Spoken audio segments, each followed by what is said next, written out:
Hey, this is Phil. Thanks for watching. It's been a while since I've made a video, and in fact, this is the first video I'm making on my iPad, so I'm excited to see how this works out, see if it's any easier than using my computer. But I'm not here to talk about computers and iPads, I'm here to talk about guitars. Today I'm going to talk about what $100 will get you on Craigslist. Now the first one, this is actually my daughter's Christmas present this year. Isn't that cool? This is made by Daisy Rock. Daisy Rock guitars are made for girls, if the design didn't clue you into that, but that's not what makes them specifically designed for girls. What it is the necks are a little thinner, the bodies are a little thinner, the bodies are a little smaller, even though it's a full-size, full-scale guitar. They sound decent, and it's got nice features like the built-in tuner, and this one actually even came with a strap and a stand and everything, and it's in really, really good shape. The next guitar, oh, this was just so grimy when I got it. It was covered with dust, and I kind of like getting them that way because I like to immediately take and tear them apart and clean them up real good, and that gives me a good excuse to do that.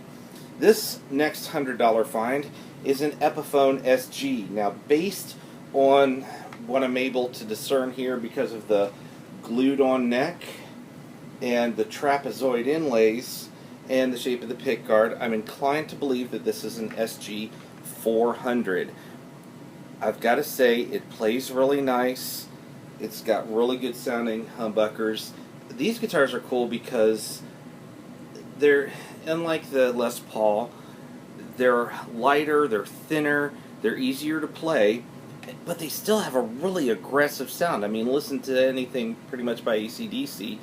You plug this thing in and you start channeling your inner Angus Young. Now, the only thing I really needed to do to this, other than to clean it up, is this back plate was missing. It was really hard to find one. I tried every shop, every guitar shop in Columbus. Nobody had one. So I ended up having to do a little bit of search on the interwebs. Found a place that sold me one out of China through eBay, and that was about $6 or $7. The only other thing was the jack. The wires to the jack had become unhooked, and so I needed to do a little bit of soldering. Not a big deal, really, and then we were good to go. Now, the most recent find, recent as in today, this evening, I bought this. This is a Squier Telecaster. It is a 20th anniversary edition, which just means, oh hey, look at that. There's me and me and me and me.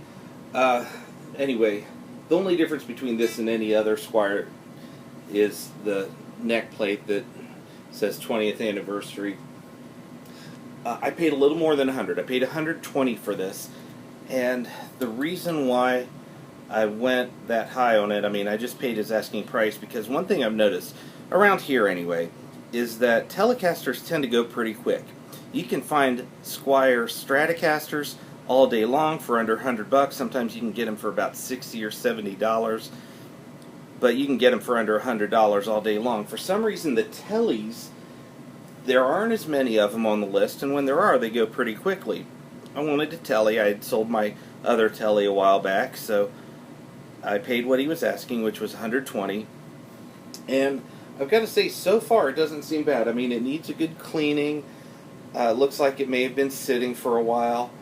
It needs the fretboard oiled and needs a good setup. But so far, from what I can tell, it's in pretty good shape. I'm a little concerned about the jack here. I'm going to need, that's a little loose. I'm going to need to give that some attention. But overall, I'd say it was a really good deal considering I also got a gig bag and a cable. And hey, look, the strings are so new. They haven't been trimmed yet. That's okay, I'm going to put a new set on it. Anyway, if you have about $100 to spend, that can really, it could possibly go pretty far on Craigslist as far as getting you a playable guitar. My advice would be, have money ready on hand and just check the list. Check it every day. I've got an app on my phone. Some people say I'm obsessive about checking it. Those people mostly being my family, but, that's okay. It keeps me off the streets. Well, no, I have to go out on the street to buy these guitars from people I don't know. Anyway, if you get a couple $100, then your choices your range of what you can get increases greatly. And if you have $300, that'll go a really long way on Craigslist. The cheapest I've ever found, a Mexican-made fender, I found one for $140, but that required me driving into the next town at 1 o'clock in the morning. Made me a little nervous, but I didn't get killed, and I'm back and safe and alive. But have money ready on hand, and be ready to go and meet people wherever they are. But of course, do it safely. Meet in a public place. Have someone go with you if possible. But when it comes to getting a good deal on Craigslist, a lot of times you just have to act fast, because there are other people out there that are doing the same thing that I'm doing. Got the money on hand, ready to move. And if you do that, though, chances are you can find a pretty good deal. You might even beat me to getting the next good deal. Hey, thanks for watching. This is Phil. Have a great day.